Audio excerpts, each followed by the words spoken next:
فَلْيَعْبُدُوا رَبَّ هَذَا الْبَيْتِ، اس گھر کے رب کی عبادت کرو۔ ان لوگوں کو چاہیے کہ یہ اس گھر کے رب کی عبادت کریں۔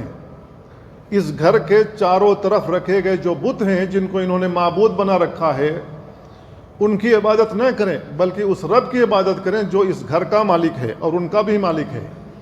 اور وہ رب ہے جس نے ان کو بھوک جب ان کو لگتی ہے تو کھانا کھلاتا ہے، اور خوف سے ان کو مامون کیے رکھتا ہے۔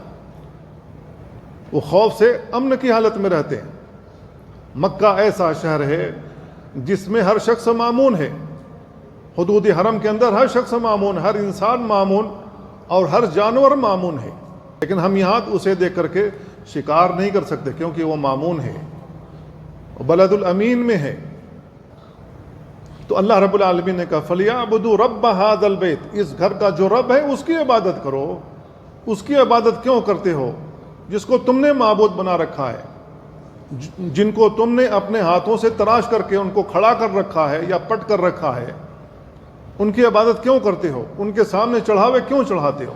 ان کے سامنے رکوع کیوں کرتے ہو؟ ان کے سامنے سجدہ کیوں کرتے ہو؟ ماتھے کیوں ٹیکتے ہو؟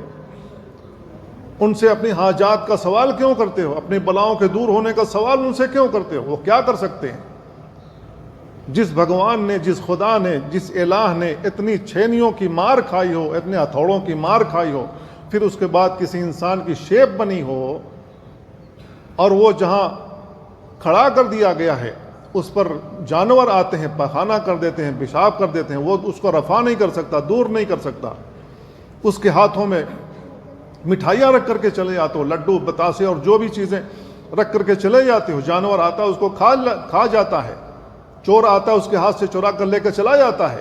وہ کیا کر سکتا ہے؟ جب یہ کچھ نہیں کر سکتا تو اس کی عبادت کیوں کرتے ہو؟